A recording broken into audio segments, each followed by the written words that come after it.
duda con estos temas que tienen que ver con la puesta en valor de tomar conciencia de lo que tenemos que hacer, incluso absolutamente todos, no solo el Estado, sino todos los actores de la sociedad, para poder contribuir a alcanzar estos objetivos. Manuel, ¿cómo estás? Bienvenido, gracias. Hola Julio, un placer y te agradezco que me hayas invitado a esta edición especial de Alerta Verde. Para mí es un gran honor. Gracias por estar con nosotros. Y hay, sin duda, una preocupación enorme ahora, sobre todo, por ejemplo, con el uso de los hidrocarburos como una fuente principal de energía. ¿Qué tenemos que hacer para que podamos, cambiando de repente la fuente energética, no solo en nuestro país, en realidad en el planeta, podríamos mitigar o evitar que el calentamiento global siga siendo una preocupación enorme? Mira, es cierto, la energía a nivel global es la principal fuente de emisiones de gases de efecto invernadero. Y por lo tanto, si queremos cumplir con el objetivo colectivo de no incrementar la temperatura en más de 1.5 grados de aquí al final del siglo, si a su vez queremos que las emisiones de carbono de aquí al 2050 sean netas cero, tenemos que transicionar hacia las energías limpias. La ciencia ha dicho que la única manera de cumplir con estos objetivos es encaminando 4 transiciones: la de la energía, la de la industria, la de los ambientes construidos y las ciudades, y la de los bosques y el cambio de uso del suelo. Entonces vamos a la energía, que es la que tú me has planteado como pregunta. Esos son los 4 ejes sobre los que había que trabajar en paralelo. Los 4 son súper importantes, aquí no hay uno más prioritario que otro. Es más, para ponerlo en contexto antes de responder tu pregunta, a nivel global, la principal fuente de emisiones que hay que reducir es la energía. Pero a nivel Perú es la cuarta, es más bien la deforestación y el cambio de uso del suelo. Entonces, uno puede ver las cosas desde la parte global y obviamente hay que encaminar la transición de la energía porque es la principal fuente, pero para el Perú es controlar los procesos de deforestación y cambio de uso del suelo. Pero vamos al tema de la energía. La energía contribuyó al 2019 con el 34% de las emisiones totales. Mira tú la magnitud de lo que son las emisiones. La tercera parte de todo. Así es. Y fundamentalmente estas emisiones se dan en la parte de la generación. Porque los televidentes tienen que saber que cuando generas energía, quemas alguna fuente. Utilizas alguna fuente que quemada te produce esta electricidad. Y lamentablemente hay algunas fuentes que históricamente se utilizaron que son de alto nivel de emisión. Y gradualmente va reduciéndose y hay hasta llegar felizmente a lo que hoy día se llaman las energías limpias o las energías renovables no convencionales. Pero vamos a los combustibles fósiles. La revolución industrial se inició en especial con la quema del carbón. El carbón, cuando uno mira estas imágenes de Gran Bretaña entrando a un proceso de industrialización, uno ve las grandes instalaciones de generación, las grandes chimeneas que quemaban carbón. Luego, más bien, se introdujeron algunos combustibles fósiles adicionales, el diésel, por ejemplo. Ahora se utiliza mucho el gas, que es el caso peruano. Pero vamos en orden. El carbón, lamentablemente, es el principal emisor de gases de efecto invernadero de todos los combustibles fósiles. Por eso el compromiso del mundo es para salir irremediablemente y ya de quemar carbón. Eso felizmente no es un problema para el Perú. El Perú no quema carbón para generar. Eso es bien interesante. Y parte del video que has mostrado antes de iniciar esta entrevista muestra que una frustración final en la COP26 en Glasgow fue que las partes se habían puesto de acuerdo en decir vamos a salir del carbón como fuente de generación, pero India a último minuto se opuso y dijo vamos a reducir. Y eso se vio como frustrante, decepcionante, porque ya el mundo sabe que no podemos quemar más carbón. ¿Y en qué horizonte se pone en eso como...? El carbón ya. El carbón hay que salir del carbón de manera irremediable, en especial en esta década, entre ahora y el 2030. ¿No? Pero luego habrá que salir también de otras fuentes, como el diésel, y no quemar más diésel. E incluso, Julio, en algún momento se saldrá gradualmente del gas natural, bastante más tarde. Cuando hablamos de diésel estamos hablando del petróleo. Del petróleo, en particular. Así es. De donde se hacen los plásticos, de donde se hacen los combustibles. Claro, no solo se genera, sino que además hay petroquímica y un conjunto de otros procesos manufactureros. ¿Qué alternativas tenemos para reemplazar el petróleo como fuente básica de generación de energía? Mira, en especial las energías renovables no convencionales. Y aquí estamos hablando de la que genera el viento, energía eólica, la que genera el sol, energía fotovoltaica, la geotermia también, e incluso en algunos lugares del mundo la mareomotriz, ¿no? La que genera la hidráulica de las olas. La Agencia Internacional de Energía dice que al año 2050, 90% de la electricidad, no de la generación, porque hay que diferenciar generación de electricidad, 90-95% va a venir de energías renovables no convencionales. Pero déjame darte un dato adicional, te he mencionado estas 4 renovables no convencionales.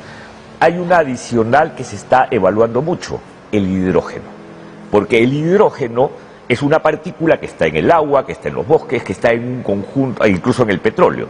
Entonces, la fuente de hidrógeno como fuente de energía limpia se está impulsando muy fuertemente, pero el hidrógeno verde, ¿qué significa? Que este hidrógeno no debe ser obtenido del petróleo y debe ser a su vez resultado de un proceso productivo cuya electricidad a su vez no demande o carbón o petróleo. Entonces, el hidrógeno verde, para ponerlo en mejores términos, por ejemplo, lo podrías obtener del agua y de preferencia en procesos de electrólisis que a su vez utilicen como fuente de energía renovable no convencional. Entonces, el hidrógeno verde es eso, un hidrógeno obtenido con esas 3 condiciones. Entiendo que para América Latina también el litio se convierte en una interesante alternativa para generación de energía que genere menos daño, menos contaminación. Sí, no para generación de energía, para el proceso ¿no? de cambio a energías renovables, porque el litio sirve para las baterías. Porque el gran problema histórico de las energías renovables no convencionales no es la captura de energía, porque obviamente la radiación solar te produce mucha energía, ¿no? Te produce mucha energía también la fuerza hidráulica, te produce mucha energía los vientos. Pero Julio, el punto es dónde la guardas y por cuánto tiempo puedes almacenarla. Por lo tanto, necesitas cada vez más eficientes baterías que almacenen más y baterías que tengan más larga duración en este almacenaje. Y en ese sentido, algunos metales juegan un rol muy importante en la nueva tecnología de las baterías. El litio es una de ellas. Por eso también se habla que va a haber un cambio en la manera como se hace minería. La transformación energética va a ser demandante en algunos metales. El litio, el indio, el grafito, porque todos estos son metales, el cobre por la conducción obviamente, porque todos estos son metales que están asociados o al almacenamiento en baterías o a la conducción o a los sistemas. Imagínate un vehículo eléctrico, necesita cablería, necesita la batería, necesita un conjunto de metales que están tomando mucho interés por la transformación energética. Claro, de inmediato algún televidente dirá, pero qué barbaridad, porque la minería contamina. Pero, a ver, de hecho, la fracción de emisiones que va a generar la minería de esos metales es significativamente menor a la cantidad de emisiones que genera tecnología de combustibles fósiles. Entonces, Julio, este es un proceso fascinante, es un cambio de transformación. prácticamente de transformación de las Así fuentes es. energéticas, que entiendo la otra preocupación que existe es que esta generación de fuentes energéticas, de energía, además debería estar integrada casi globalmente,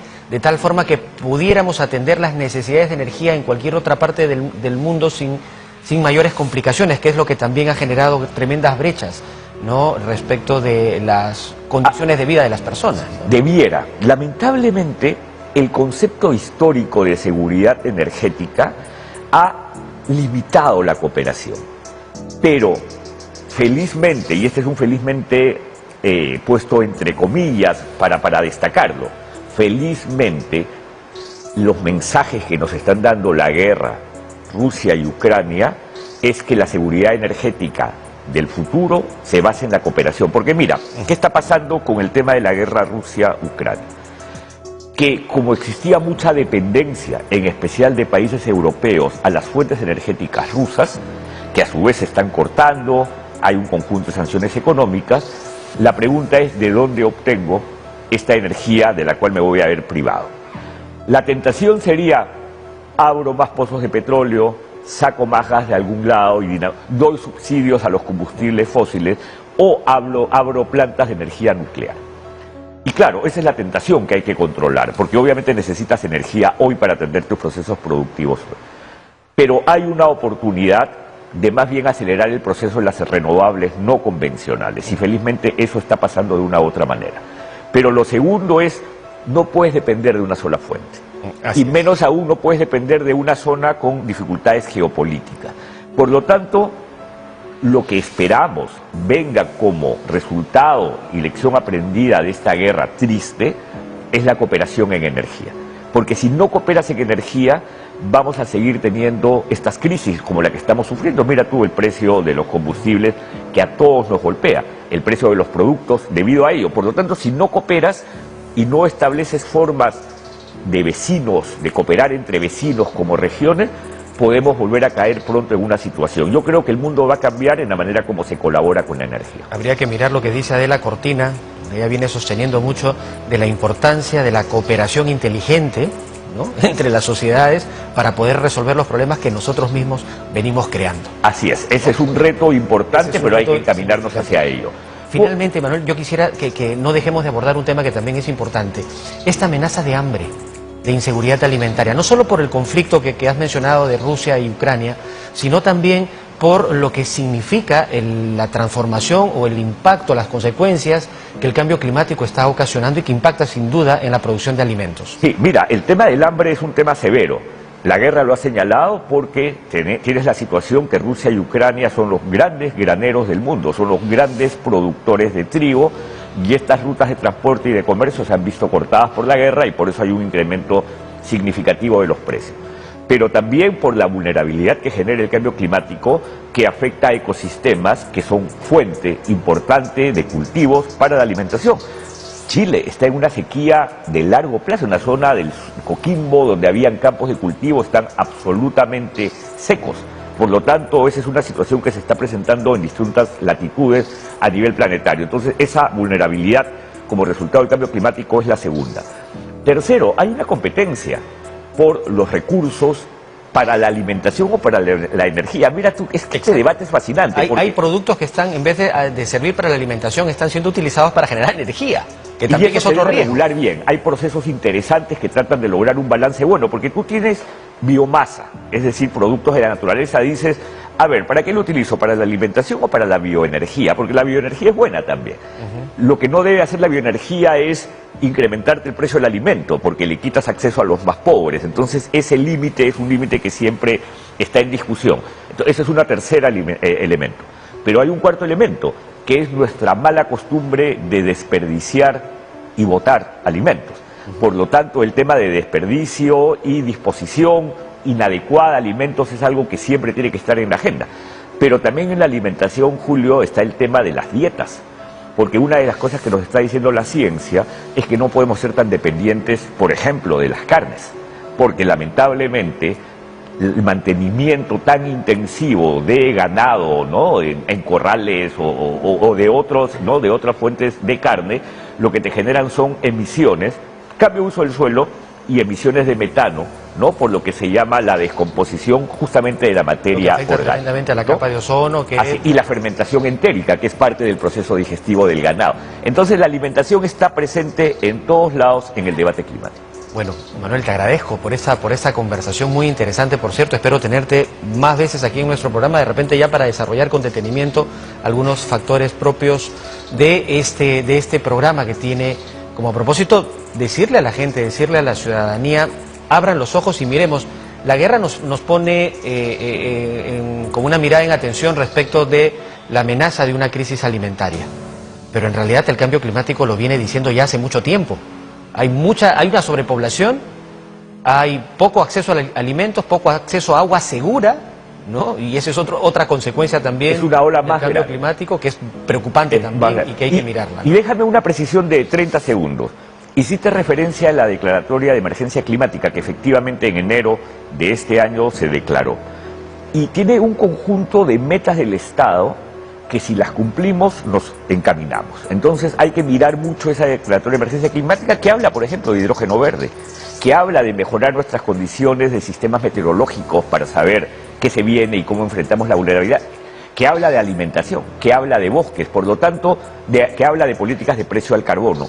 Hay que mirar mucho e implementar todo lo que ahí se ha señalado en enero del 2022 para encaminar al Perú hacia la sostenibilidad de manera más acelerada. Estaremos con los ojos atentos, ¿no?, para, como dice el programa, con alerta verde, para poder ver que esos objetivos realmente se materialicen y se cumplen. Gracias por estar con nosotros. A ti, muchísimas gracias, Julio. Manuel Pulgar Vidal.